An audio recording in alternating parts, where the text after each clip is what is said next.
नमस्कार दोस्तों, स्वागत है आपका सिंकोरी एजुकेशन यूट्यूब चैनल पे। मेरा नाम है अजय शर्मा और मैं यहाँ पे आपके लिए क्लास 12 की मैथ्स को ले रहा हूँ। जैसा कि आपका रिस्पांस रहा है बहुत ही बढ़िया और आप अमेजिंग यहाँ पे सपोर्ट कर रहे हैं हमारे साथ और हमारे साथ जुड़ रहे हैं और चैनल को सब्सक्राइब भी कर रहे हैं और वीडियो को लाइक भी कर रहे हैं। उसके लिए आप सभी का बहुत बहुत धन्यवाद। आज जो हम यहाँ पे स्टार्ट करने वाले हैं चैप्टर 13 जो है प्रोबेबिलिटी हमारा स्टार्ट होने वाला है। लीनियर प्रोग्रामिंग जो है वो हमने खत्म कर लिया है दोस्तों। अब हम यहाँ पे चैप्टर 13 जो है हमारा एनसीईआरटी का, चाहे वो आरबीएससी हो चाहे वो सीबीएसई हो, प्रोबेबिलिटी तो आपको पढ़ना ही पड़ेगा। और यहाँ पे मैं बता दूं कि चैप्टर 13 प्रोबेबिलिटी हमारा एनसीईआरटी का, सीबीएसई के और आरबीएससी के सिलेबस के अंदर है और 8 मार्क्स का इस बार के लिए वेटेज है। जिस तरह की आपको पता है कि यहाँ पे जो सिलेबस रिड्यूस किया गया है उसके अकॉर्डिंग इस बार थोड़ा मार्किंग में भी चेंजेस हुए हैं। तो मैं बता दूं आपको इस बार 8 मार्क का क्वेश्चन आपका यहाँ से आने वाला है। तो जल्दी से स्टार्ट करिए और फटाफट से हम इसको स्टार्ट करेंगे चैप्टर को। उससे पहले जाके और जल्दी से एक बार लाइक के बटन को दबा दीजिए जिससे कि मुझे मोटिवेशन मिलती है और मैं फटाफट से इस चैप्टर को स्टार्ट करता हूं। तो चलिए स्टार्ट करते हैं बिना टाइम वेस्ट किए। जैसे कि आपको पता है कि प्रोबेबिलिटी हम पढ़ते हुए आ रहे हैं। हमने इसको 9th में भी पढ़ा, 10th में भी पढ़ा और 11th में भी पढ़ा। अगर मैं बात करूं यहाँ पे तो 10th 11th में हमने इसको ज़्यादा अच्छे से पढ़ा, ज़्यादा चीज़ें इसमें कवर करी हमने। 9th तो बिल्कुल बेसिक पार्ट था प्रोबेबिलिटी का, जिसमें बस हम ये कहते थे कि प्रोबेबिलिटी ऑफ एनी इवेंट, ठीक है, प्रोबेबिलिटी ऑफ एनी इवेंट क्या होती है हमारी, हम ऐसे बात करते थे कि नंबर ऑफ फेवरेबल आउटकम्स, ठीक है, नंबर ऑफ फेवरेबल आउटकम्स, ठीक है, एक एक चीज़ को समझाऊंगा दोस्तों, ठीक है, favourable outcomes upon number of total outcomes, yes और नो। ये वाली बात मैंने यहाँ पे बताई है इसके अंदर, ठीक है। तो यहाँ पे अगर आप देखें तो नंबर ऑफ फेवरेबल आउटकम्स मतलब क्या, जो कि आने वाला है, जिस इवेंट में आपका रिजल्ट आने वाला है वो फेवरेबल है। कि मान लीजिए कोई कॉइन आपने उछाला, ठीक है, एक एक चीज को अच्छे से क्लियर करते चलिए। एक कॉइन आपने उछाला, यहाँ पे कॉइन पे क्या आ सकता है, या तो आपका क्या हो सकता है, हेड आ सकता है, ठीक है, या फिर आपका क्या आ सकता है, टेल आ सकता है, यस और नो। या तो हेड आ सकता है या फिर टेल आ सकता है। तो यहाँ पे टोटल आउटकम्स तो कितने हो गए दोस्तों, 2 हो गए, क्योंकि हेड और टेल कितना हो गया, 2 हो गया। और अगर हेड आया तो यहाँ पे क्या हो जाएगा, केवल एक ही चीज तो आ सकती है, यस और नो। कोई यहाँ पे मूवी तो चल नहीं रही है, क्योंकि क्या होता है जब भी हम कॉइन को उछालते हैं तो क्या होता है, एक ही आउटकम हमें मिलेगा। ऐसा तो होगा नहीं कि सिक्का एकदम से ऐसे ही रह जाएगा, कोई ना कोई आउटकम तो 100% मिलता ही मिलता है। तो प्रोबेबिलिटी का मतलब भी यही होता है। अगर इसकी डेफिनेशन की बात करूं तो डेफिनेशन भी यही होता है कि जो भी जितने भी अनसर्टेन इवेंट्स हैं दोस्तों, जितने भी अनसर्टेन इवेंट्स हैं, अगर मैं इसकी हिंदी बात करूं तो जितने भी अनिश्चित इवेंट्स हैं, ठीक है, उनके बारे में हमें अज्यूम करना होता है। प्रोबेबिलिटी हमें उसी को दिखाती है कि प्रोबेबल क्या है, क्या चीज की प्रोबेबिलिटी है, कैसे आएगा। यहाँ पे प्रोबेबिलिटी का हिंदी का मतलब भी यही होता है कि संभावना क्या क्या है, किस चीज की संभावना है। अगर आरबीएससी बोर्ड की बात करूं तो उनको ये देखना है कि संभावना क्या है। अगर मैंने एक कॉइन को उछाला, एग्जांपल ले रहा हूं, एक कॉइन को मैंने उछाला तो उस कॉइन पे क्या हो सकता है, या तो एक हेड आ सकता है या फिर क्या आ सकता है, टेल आ सकता है, यस और नो। तो उसकी संभावना क्या है, उसकी संभावना के लिए ये निकालते हैं दोस्तों प्रोबेबिलिटी ऑफ एनी इवेंट कि number of favourable outcomes upon number of total outcomes. अब आपको पता है कि हेड आने की प्रोबेबिलिटी 50% है और यहाँ पे टेल आने की प्रोबेबिलिटी भी 50% है, क्योंकि दोनों आ सकता है ना, कुछ भी आ सकता है। ये तो एक अनसर्टेन इवेंट है, मतलब एक तरह से अनिश्चित इवेंट है, अनिश्चितता है इसके अंदर कि क्या पता हेड आएगा, क्या पता टेल आएगा, हमें नहीं पता, हमें इस बारे में जानना है। तो उसको जानने के लिए हमने क्या करा, प्रोबेबिलिटी निकाल ली। तो प्रोबेबिलिटी क्या निकाली कि अगर मान लीजिए हेड आने की प्रोबेबिलिटी 50% है दोस्तों, तो टेल आने की प्रोबेबिलिटी भी कितनी है, 50% है। बहुत सिंपल। अब 50% को कैसे लिखते हो आप, 50/100, यस और नो। 50/100 कितना होता है, वो भी 1/2 होता है। तो आपको जिस तरीके से समझ में आए वैसे आप इसको समझ सकते हैं कि प्रोबेबिलिटी मतलब संभावना, ठीक है। अब प्रोबेबिलिटी का यूज क्या है, प्रोबेबिलिटी का यूज हम करते हैं कि किसी भी चीज में हम यहाँ पे बोलते हैं कि मान लीजिए कोई वेदर चेंजेस हुए, कहीं पे जाके कोई चीजें चेंज हो रही है, आगे फोरकास्टिंग करनी है। फोरकास्टिंग मतलब आगे के बारे में बताना कि यहाँ पे कोई भी चीज का भविष्यवाणी आपने करी है कि यहाँ पे ये चीज होने वाली है, 10 दिन बाद ये होगा। तो उसके अंदर सब चीजें में क्या होता है दोस्तों, उसमें मैथ्स का प्रोबेबिलिटी का कैलकुलेशन होता है कि किस तरीके से संभावना को निकाला जाता है। तो उम्मीद करता हूँ आपको नॉर्मल यहाँ पे इंट्रोडक्शन जरूर मिला होगा, ओवरव्यू जरूर मिला होगा। कुछ बातों की और बात कर लेता हूँ। ये तो आपको पता लग गया कि नंबर ऑफ फेवरेबल आउटकम्स जो है आपके वो क्या होते हैं, नंबर ऑफ टोटल आउटकम्स के साथ डिवाइड कर दें तो प्रोबेबिलिटी आ जाता है। अगर आगे बात करूं मैं दोस्तों कि 8 मार्क्स का वेटेज है, तो यहाँ पे 100% 2 क्वेश्चन जो है वो जो है वेरी शॉर्ट आंसर टाइप में हो सकते हैं, 1 या 2 नंबर के हों, और एक क्वेश्चन यहाँ पे बड़ा बनने की संभावना है, जो कि मैंने बताया था आपको कि बेस थ्योरम पे बनने वाला है। बेस थ्योरम पे इस बार क्वेश्चन आपका आने वाला है, क्योंकि आपका मीन वेरिएंस वाला पार्ट जो है 13.4 एंड 5 जो है वो आपका हटा दिया गया है इस बार के लिए। इस बार के लिए जो सबसे इंपॉर्टेंट है वो क्या है, आपका बेस थ्योरम बहुत इंपॉर्टेंट है। उसको भी हम आगे फर्दर डिस्कस करेंगे। पहले एक बार अपन बेस बनाते हैं, चैप्टर के बारे में और अच्छे से ओवरव्यू लेते हैं और अच्छे से सब चीजों को समझते हैं, जिससे कि आपका एक ही क्लास के अंदर पूरा ओवरव्यू हो जाए, अच्छे से आपका पूरा का पूरा रिवीजन हो जाए दोस्तों। तो यहाँ पे अगर आप देखें तो मैं प्रोबेबिलिटी ऑफ एनी इवेंट, मैंने क्या कहा था कि प्रोबेबिलिटी ऑफ एनी इवेंट जो है वो क्या होती है मेरी, नंबर ऑफ फेवरेबल आउटकम। इसको चाहे तो आप अच्छे से लिख लें, ठीक है, इसको लिख लें, number of favourable favourable favourable outcomes, ठीक है, अच्छे से लिख लें, ये पढ़ते आ रहे हैं अपन बहुत टाइम से। डिवाइड करना है किसके साथ, number of total outcomes.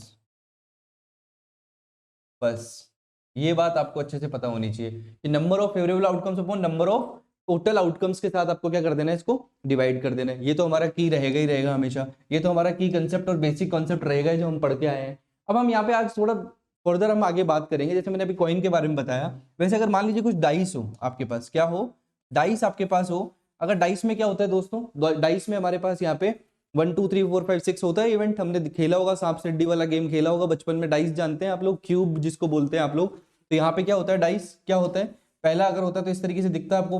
First जो होता है कि एक आ गया तो आपके पास क्या बना होता है, वहां पे एक तरह का पॉइंट सा बना होता है 1 का। ऐसे ही 2 कैसे बना होता है, इस तरीके से बना होता है। 3 कैसे बना होता है डाइस पे, इस तरीके से बना होता है।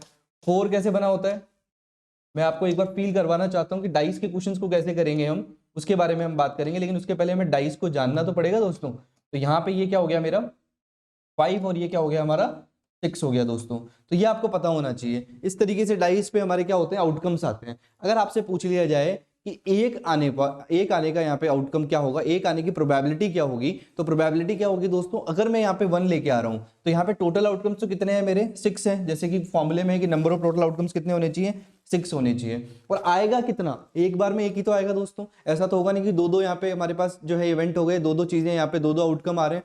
फेवरेबल आउटकम क्या होगा, केवल एक ही होगा। तो यहाँ पे 1/6 जो है इसकी प्रोबेबिलिटी हो जाएगी। सेम अगर 2 की बात करूँ तो भी क्या होगा, 1/6 ही होगा, 2/6 नहीं होगा। बहुत सारे बच्चे कंफ्यूज हो जाते हैं। यहाँ पे फेवरेबल आउटकम तो 2 ही आ रहा है ना, एक ही आ रहा है ना केवल, तो यहाँ पे 1/6 ही होगा। इस तरीके से हम यहाँ पे प्रोबेबिलिटी को देखते हैं। जैसे हमने कॉइन में बात करी 1/2 की, जैसे हमने यहाँ पे डाइस में बात करी किसकी, डाइस में हमने बात करी 1/6 की। तो आपको हर चीज का पता होना चाहिए, इस बारे में आपको नॉलेज बहुत इंपॉर्टेंट है। क्योंकि जब तक आपको नॉलेज नहीं होगी तब तक आप क्वेश्चंस को कैसे करेंगे, कैसे आगे की बातों को समझेंगे, ठीक है। तो ये 1/6 जो है आपका, इसका डाइस का क्या हो गया, यहाँ पे डाइस का आपका प्रोबेबिलिटी हो गया। आपको अच्छे से ये क्लियर हो गया होगा, ऐसी मैं उम्मीद करता हूं। हम आगे बढ़ते हैं और आगे कुछ और ज्यादा कॉन्सेप्ट्स को पढ़ते हैं जो कि 12th क्लास के पॉइंट ऑफ व्यू से इंपॉर्टेंट है। तो बेसिक बातें हैं जो हमने करी थी।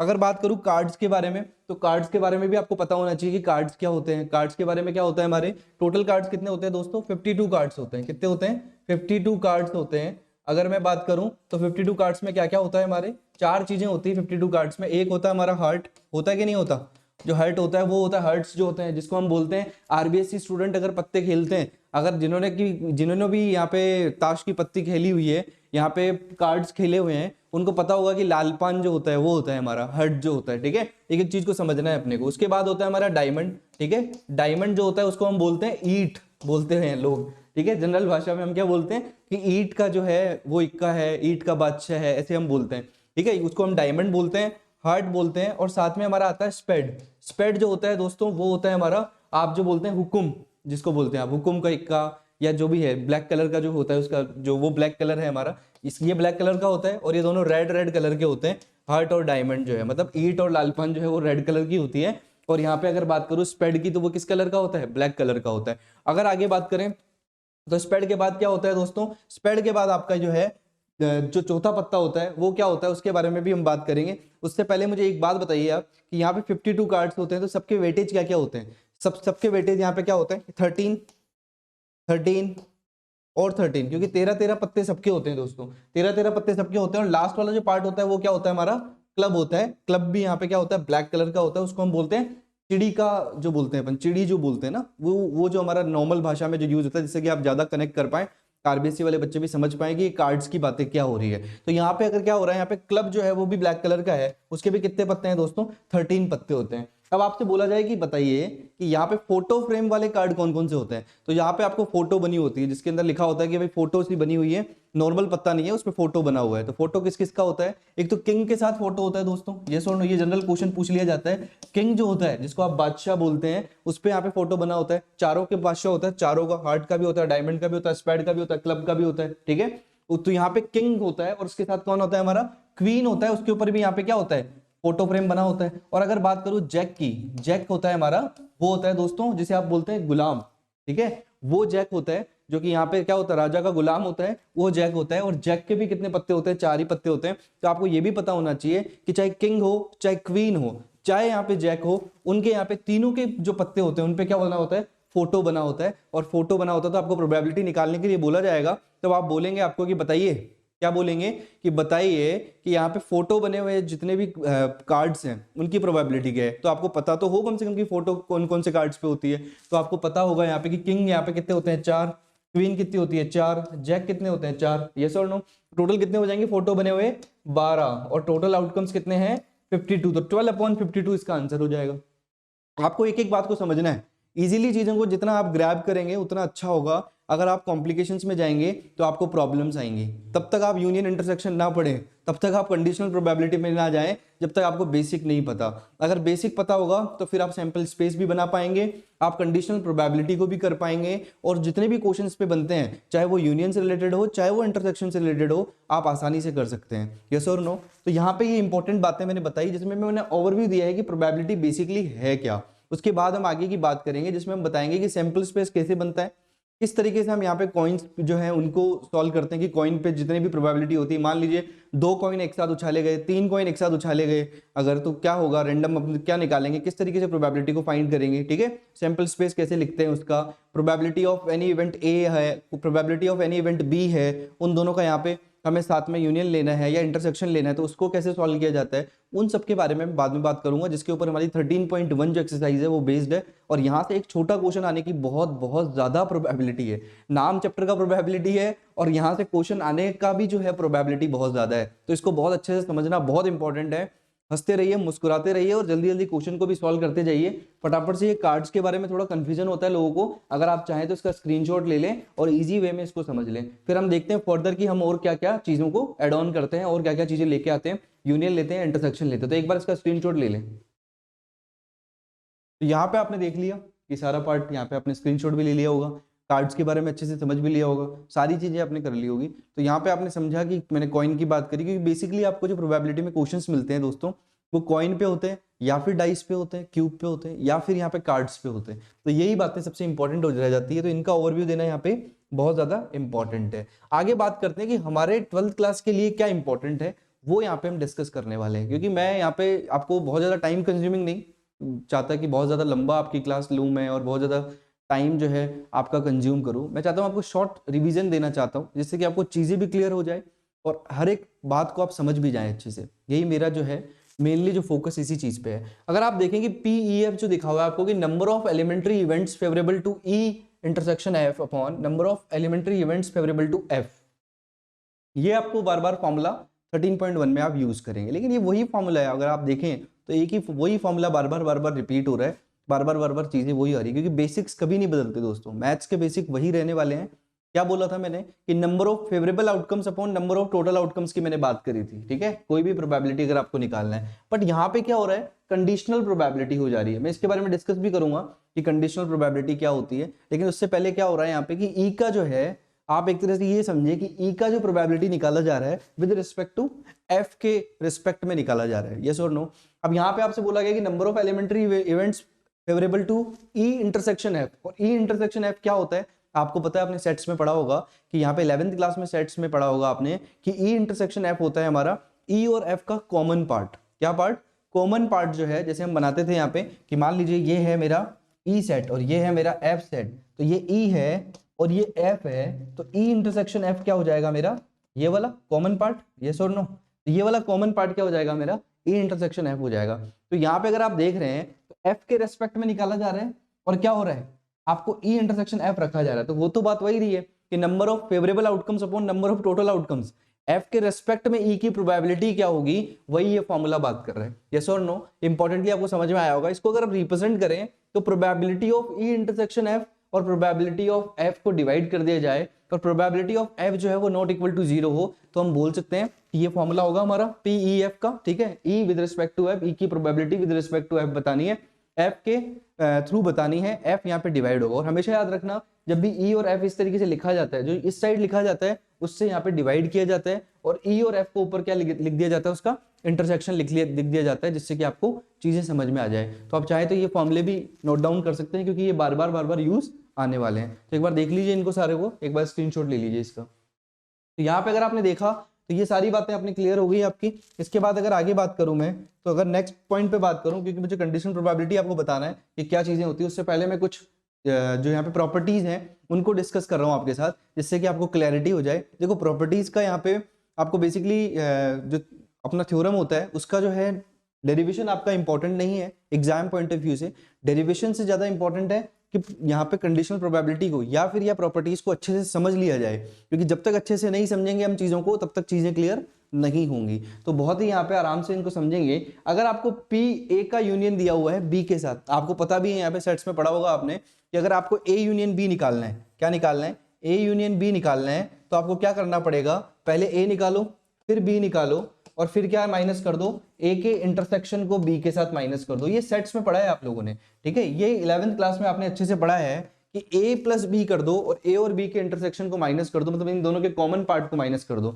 अब यूनियन का मतलब समझाता हूं जिससे कि आपको पुरानी बातें याद आ जाए। यूनियन का मतलब होता है कि कोई भी पार्ट हो, चाहे वो ए हो चाहे बी हो, उन दोनों को ले लिया जाए, ठीक है, उनका जो कॉमन पार्ट है वो भी ले लेते हैं यूनियन में, ठीक है, कॉमन पार्ट को भी ले लिया जाता है। हर एक चीज यहाँ पे यूनियन में कवर हो जाती है। लेकिन क्या होता है कि जब ए के अंदर भी वो है और बी के अंदर भी वो है, तो उनको एक ही बार लेने के लिए ए इंटरसेक्शन एफ जो उनका कॉमन पार्ट है उनको एक बार माइनस कर दिया जाता है, जिससे कि वो एक ही बार आए। यस और नो, बहुत बेसिक से बता रहा हूँ आरबीएससी या सीबीएसई स्टूडेंट्स के लिए। ए यूनियन बी कैसे निकलता है, ए प्लस बी के साथ माइनस कर दो ए इंटरसेक्शन बी को। बस यही काम हमने कहा क्या किया है, प्रोबेबिलिटी में भी यही काम किया। आप देखो यही फॉर्मूला है, आप देख पा रहे होंगे, सेम टू सेम फॉर्मूला यहाँ पे है, बस इसको किसमें लिख दिया है, कंडीशनल प्रोबेबिलिटी, मतलब प्रॉपर्टीज में इसको लिख दिया है कि यहाँ पे ए जो यूनियन निकाला बी का, वो विद रिस्पेक्ट टू एफ निकाला, ए का भी एफ के साथ, बी का भी एफ के साथ, और माइनस कर दिया ए इंटरसेक्शन बी का एफ के साथ। बहुत आसान सा फॉर्मूला, बहुत इजी तरीके से कैसे अप्लाई करना है वो यहाँ पे नेक्स्ट क्लासेस में मैं बताऊंगा कि कैसे क्वेश्चंस को अटेम्प्ट किया जाता है, लेकिन बेसिक समझना बहुत इंपॉर्टेंट है यहाँ पे। और यहाँ पे देखिए आगे कि प्रोबेबिलिटी ऑफ सैंपल स्पेस हमेशा क्या होती है, 1 होती है, क्योंकि आप सैंपल स्पेस के साथ सैंपल स्पेस को डिवाइड करेंगे तो क्या आएगा आपका 1 ही आएगा। जब आपके टोटल फेवरेबल आउटकम्स हो, टोटल आउटकम्स सेम ही हो जाएंगे, तो प्रोबेबिलिटी क्या हो जाएगी आपकी, 1 ही हो जाएगी। और यहाँ पे अगर बात करूं मैं प्रोबेबिलिटी ऑफ, यहाँ पे ई डैश एफ का मतलब क्या होता है कि प्रोबेबिलिटी ऑफ ई जो है नॉट ई वाली जो बात होती है वो डैश लगा के हम दिखाते हैं, जो हमने 10th 11th में ही पढ़ा था कि अगर मान लीजिए कोई भी प्रोबेबिलिटी है वो नॉट ई है, मतलब ई नहीं है, ठीक है, ई नहीं है, प्रोबेबिलिटी जो होती है वो क्या होती है, 1 माइनस पी ई होने की चीज को हम माइनस कर देते हैं, ठीक है। तो हमेशा याद रखना कि प्रोबेबिलिटी ऑफ होने वाला इवेंट और प्रोबेबिलिटी ऑफ नहीं होने वाला इवेंट का जो प्लस होता है वो हमेशा क्या होता है, वो 1 होता है। और ये मैंने क्लासेस में 11th 12th 10th और 11th क्लासेस में आपने देखा होगा, प्रीवियस क्लासेस में आपने इन चीजों को पढ़ा होगा और अच्छे से कवर भी किया होगा कि प्रोबेबिलिटी होने वाला इवेंट और नहीं होने वाला इवेंट, उन दोनों को ऐड कर दिया जाए तो यहाँ पे क्या हो जाता है, यहाँ पे 1 उसके इक्वल हो जाता है। और इसको अगर इस तरीके से लिखा जाए कि नोट जो है उसको इधर ले आए होने वाले इवेंट को, तो 1 minus P E with respect to F हो जाता है, ठीक है। तो इस तरीके से 3 प्रॉपर्टीज हैं, बेसिक प्रॉपर्टीज हैं। अब थोड़ा सा कंडीशनल प्रोबेबिलिटी के बारे में बात कर लेते हैं। अगर आप चाहें तो ये साथ के साथ चीजें लिखते जाएं, ये रिवीजन में आपके काफी ज्यादा हेल्पफुल होने वाली है। कंडीशनल प्रोबेबिलिटी क्या होती है उसके लिए कॉइन का एग्जांपल ले लेंगे, जिससे कि हमें थोड़ा इजीली समझ में आएगा, और फिर फर्दर जो है नेक्स्ट क्लासेस में हम क्वेश्चंस की तरफ बढ़ जाएंगे। तो ये आपका एक बढ़िया सा 13.1 का जो है इंट्रोडक्शन हो जाएगा और बेसिक पार्ट भी आपको क्लियर हो जाएगा, जिससे कि आपको चीजें बहुत सिंपल लगने लग जाए। प्रोबेबिलिटी को अगर आसानी से पढ़ा जाए तो सबसे आसान चैप्टर है, और अगर ढंग से नहीं समझा गया तो प्रॉब्लम यही आ जाएगी कि सैंपल स्पेस बनाते कैसे हैं, यही प्रॉब्लम आ जाएगी, ठीक है। चलिए यहाँ पे देखते हैं। अगर मान लीजिए 2 कॉइन दिए हुए हैं आपको, पहला केस लेते हैं, हेड और टेल आता है, आपको पता है इवेंट में। अगर मान लीजिए 2 कॉइन है, या मैं स्टार्टिंग करता हूँ एक ही कॉइन से, अगर एक कॉइन लिया मैंने, उसको उछाला तो क्या आएगा, या तो हेड आएगा या फिर टेल आएगा। तो सैंपल स्पेस क्या होगा मेरा, सैंपल स्पेस सिंपली मेरा क्या हो जाएगा, एच ओ टी, यस और नो, क्योंकि यहाँ पे क्या होगा, एच ओ टी आएगा मेरा, या तो हेड आ जाएगा या फिर टेल आ जाएगा। अगर मैं सैंपल स्पेस की बात करूं आगे सेकंड पार्ट के अंदर बात करूं, तो अगर मैंने यहाँ पे 2 कॉइन लिए और साइमल्टेनियसली उनको उछाल रहा हूं रेंडमली, यहाँ पे पहला उछाला फिर दूसरा उछाला, तो क्या क्या पेयर्स बन सकते हैं वो देखिए कि पहले वाले में एच आ गया, दूसरे वाले में एच आ गया, पहले वाले में एच आया, दूसरे वाले में टी आ गया, और यहाँ पे पहले वाले में टी आ गया और दूसरे वाले में भी टी आ गया, और पहले वाले में टी आया और दूसरे वाले में एच आया। ये टी एच क्या कर रहा हूं आपको पता ही है, हेड और टेल, हेड और टेल, हेड और टेल। अगर दो यहाँ पे मैंने कॉइन लिए और उनको क्या किया, मैंने उछालना स्टार्ट किया और यहाँ पे हेड आया या फिर टेल आया या फिर टेल आया या फिर हेड आया, तो कितनी यहाँ पे 4 पेयर्स बन सकते हैं, इससे ज्यादा यहाँ पे कोई पेयर्स नहीं बनेंगे। अगर थर्ड केस लूं, अगर आपके पास 3-3 यहाँ पे क्या हो, 3-3 यहाँ पे कॉइन हो, उनको आप निकाल उछाल रहे हैं, तो यहाँ पे उनकी प्रोबेबिलिटी निकालने के लिए क्या करेंगे आप, तो यहाँ पे आप देखिए उनका सैंपल स्पेस किस तरीके से लिखेंगे। ये सैंपल स्पेस लिख रहा हूँ बेसिकली, मैं क्या लिख रहा हूँ, सैंपल स्पेस लिख रहा हूँ। और अगर मैं बात करूँ 3-3 कॉइन्स की, तो क्या होगा, या तो होगा HHH या होगा TTT, ये तो होना ही होना है, या तो तीनों ही H आ जाए या तीनों ही T आ जाए, या फिर यहाँ पे 2 H आ जाए 1 T आ जाए, यस और नो, ठीक है, और या फिर आपका 1 T आ जाए या फिर 2 T आ जाए और 1 H आ जाए, यस और नो। अगर आप यहाँ पे देखें तो यहाँ पे H का जो है वो साइड चेंज करते जाइए आप, जिससे आपको क्लियर होता चला जाएगा। तो ये तो हुआ हमारा HHT और TTH। अब देखिएगा कि यहाँ पे अगर मान लीजिए आपके पास आ जाए 1 T और 2 HH, तो यहाँ पे T 2 HH तो कवर हो ही गए आपके, TTH भी कवर हो गया है, ट्रिपल T भी हो गया है। तो अब यहाँ पे H की साइड को चेंज करते जाइए, THT हो सकता है, यस और नो, या फिर हो सकता है आपका HTH हो सकता है, ठीक है, ये वाला पार्ट भी होगा। अगर आप आगे देखें तो आपका हो सकता है यहाँ पे T के साथ आप ले लें, T को पीछे ले जाएं यहाँ पे, तो क्या हो जाएगा, HHT आपने ले लिया है, तो आप एक बार देखिए TTH भी आपने ले लिया है, HTH भी आपका हो गया है, THT भी आपका हो गया है। बेसिकली 2 और चीजें जो हम लिखने वाले हैं, आपको बस कंफ्यूजन ना हो, आराम से आप लिखते जाइएगा, साथ के साथ मेरे करते जाइए, जिससे कि आपको क्लियर हो जाए। तो यहाँ पे अगर आप बात करें तो यहाँ पे ट्रिपल H के दोनों देखो कॉम्बिनेशन बनते जा रहे हैं, 3 H आए, फिर 2 HT आ गया, फिर 2 T आए, 1 H आ गया, ठीक है। अब यहाँ पे 1 H यहाँ पे है और 2 H यहाँ पे है, तो H का काम तो खत्म हो गया। अब यहाँ पे T की जो है उनको लोकेशन को चेंज करना है, जिससे कि पेयर बन जाए हमारे। अगर मान लो सबसे पहला यहाँ पे क्या हो, T आ जाए और दोनों HH हो जाए, तो भी यहाँ पे बात सही हो जाएगी। ये वाला पार्ट भी आपको लेना पड़ेगा कि 1 T आ जाए और दोनों HH आ जाए, जिस तरह की 2 T आ गए थे 1 H आया था, उसी तरीके से यहाँ पे THH आ जाए, HHT आपने ले ही लिया है। इसके अलावा और क्या बन सकता है उसको भी डिस्कस कर लो, फटाफट से एक एक करके अपने मन से बनाओ। ऐसा नहीं कि आपको रटना है, सैंपल स्पेस आपको बनाना है खुद से, जिससे कि आपको क्लियर हो जाए चीजें। अब यहाँ पे THT भी आ गया, HTH भी, आपको पता है कि आउटकम तो 8 ही आने हैं, अभी 7 आ चुके हैं, तो अभी एक कौन सा पार्ट बचा है उसको भी यहाँ पे देख लीजिए। अगर मान लो मैंने लिखा यहाँ पे कि H लिखा और TT लिख दिया, यस और नो, अब इसके अलावा कोई भी यहाँ पे कॉम्बिनेशन नहीं बनते, एक एक करके आराम से समझिए।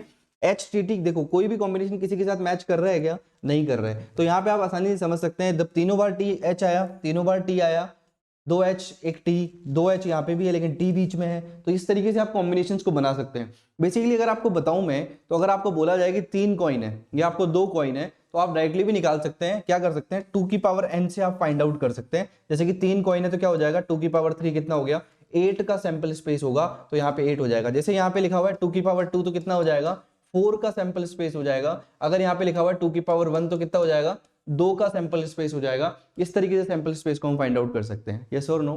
तो यहाँ पे आप आसानी से क्लियरिटी के साथ इन चीजों को समझ सकते हैं किस तरीके से सैंपल स्पेस बनाया जाता है। अब बात करते हैं कंडीशनल प्रोबेबिलिटी की। इसको एक बार आप लिख लीजिए सैंपल स्पेस को, जिससे कि आपको प्रैक्टिस के अंदर जो है थोड़ी हेल्प हो जाएगी। तो एक बार इसका स्क्रीनशॉट ले लीजिएगा फटाफट से। तो यहाँ पे आपने देख लिया इसको किस तरीके से सैंपल स्पेस को बनाते हैं। आगे यहाँ पे बात कर लेते हैं कुछ और पॉइंट्स की, जिससे हमें और ज्यादा क्लैरिटी आ जाएगी कंडीशन प्रोबेबिलिटी लिखते कैसे हैं। यहीं पे समझ लेते हैं कि कंडीशन प्रोबेबिलिटी होती क्या है, आप अच्छे से समझ जाएंगे यहीं पे सारे पार्ट की सैंपल स्पेस भी आपका यहीं पे, सारी चीजें यहीं पे है, ठीक है। अब यहाँ पे क्या होता है दोस्तों कि यहाँ पे एक आपको साइन मिलेगा या तो एंड का, या फिर आपको एक साइन मिलेगा यहाँ पे एंड के अलावा, और किसका साइन मिल सकता है, और का, ठीक है। जो एंड अगर मैं लिखूं इस तरीके से लिख देता हूँ एंड को, ये एंड है और ये और है, ठीक है। तो जब भी आपको एंड के बारे में बोला जाएगा कि H और T, हिंदी में बात करूं तो H एंड T, तो यहाँ पे आपको क्या करना पड़ेगा, मल्टीप्लिकेटिव प्रॉपर्टी लगानी पड़ेगी। मतलब बेसिकली कंडीशनल प्रोबेबिलिटी किस में लग रही है, एंड में लग रही है। और की बात जहां पे होगी कि H या T, H और T अगर इसकी बात करी जाए, तो आपको यहाँ पे क्या करना पड़ेगा, एडिशन वाली जो अपनी एडिशन जो प्रॉपर्टीज है, एडिशन प्रॉपर्टीज है जो प्रोबेबिलिटी की, वो लगानी पड़ेगी। तो यहाँ पे एडिशन होगा और वाले केस में, और यहाँ पे क्या होगा, मल्टीप्लाई होगा। यहाँ पे बहुत सारे लोग जो है कंफ्यूज रहते हैं इन चीजों को लेके, उनको मैं आज बता दूं कि अगर आपने ये बात समझ ली आज, तो सब कुछ क्लियर हो जाएगा। जैसे कि मैंने बोला कि या तो H आ सकता है या T आ सकता है, H और T आ सकता है। तो यहाँ पे क्या हो गया, यहाँ पे एंड वाली बात होगी, यस और नो। तो यहाँ पे आप सिंपली क्या कह सकते हैं, H और T के अंदर क्या होगा, 1/2 ही होता है, क्योंकि उसमें तो एक ही आउटकम आ रहा है, तो डायरेक्टली भी बोल सकते हैं, यस और नो।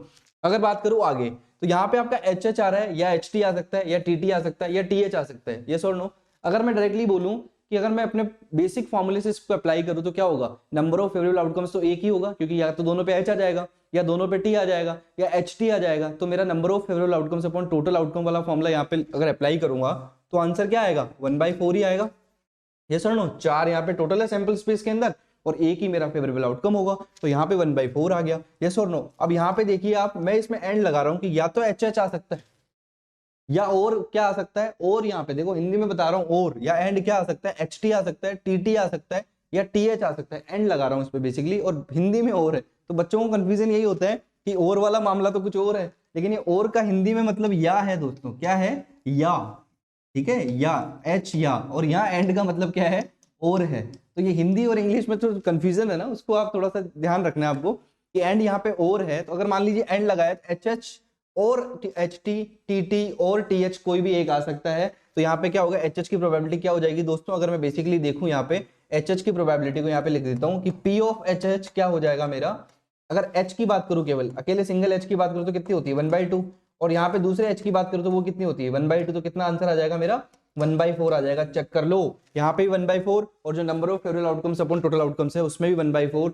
तो सेम ही बात हो गई मेरी, यस और नो। अगर और की बात करूं तो किसी चीज में और आ जाता है तो वहां पे आपको प्लस करना है, लेकिन बेसिकली कंडीशन प्रोबेबिलिटी में क्या होता है, हमारा एंड होता है और हमें क्या करना पड़ता है, मल्टीप्लिकेटिव प्रॉपर्टी को लगाना पड़ता है, और यहाँ पे जो हमारी प्रोबेबिलिटी निकलती है वो इस तरीके से फाइंड आउट होती है। अगर आपसे बोल दिया जाए कि यहाँ पे ट्रिपल एच आने की प्रोबेबिलिटी क्या होगी सैंपल स्पेस के अकॉर्डिंग, तो यहाँ पे क्या हो जाएगा आपका, इसको अगर सॉल्व करेंगे तो 1/2 एच की है, 1/2 एच की है और 1/2 एच की है, तो यहाँ पे कितना हो गया, 1/8 हो गया बेसिकली। और यहाँ पे देखो आप 1 2 3 4 5 6 7 8 ही है सैंपल स्पेस में टोटल, तो अगर आप नंबर ऑफ फेवरेबल आउटकम्स और टोटल आउटकम से भी इसको सॉल्व करेंगे तो भी क्या आएगा, 1/8 ही आएगा, तो ये भी 1/8 ही आएगा, क्योंकि एक ही आउटकम आ रहा है और टोटल आउटकम कितने हैं, 8 है। तो इस तरीके से हमें समझना है कि कैसे मल्टीप्लिकेटिव प्रॉपर्टीज काम करती हैं, एंड का मतलब क्या होता है, और का मतलब क्या होता है, हिंदी इंग्लिश का क्या प्रॉब्लम है, उसमें जो दिक्कत आती है बच्चों को सबसे ज्यादा, वो सारी चीजें हमें यहाँ पे समझनी है। तो ये इस तरीके से कंडीशन प्रोबेबिलिटी जो है हम यहाँ पे निकालते हैं सैंपल स्पेस के अंदर। तो कंडीशन प्रोबेबिलिटी भी आपको समझ में आई होगी। कुछ मैंने यहाँ पे इंपॉर्टेंट आपको जो आइडेंटिटीज बताई हैं जो कि 13.1 में काफी ज्यादा यूजफुल होंगी, मैं बताऊंगा इंटरसेक्शन कैसे फाइंड करते हैं और किस तरीके से यूनियन को फाइंड करते हैं, उन सब के बारे में हम नेक्स्ट क्लास में बात करते हैं। उम्मीद करता हूँ ये प्रोबेबिलिटी का इंट्रोडक्शन आप लोगों को बहुत अच्छा लगा होगा, पसंद आया होगा। अगर आपको पसंद आया तो इसको जरूर लाइक करिएगा, शेयर करिएगा और कमेंट करिएगा। मिलते हैं नेक्स्ट क्लास में दोस्तों, तब तक के लिए आप सभी का बहुत बहुत धन्यवाद।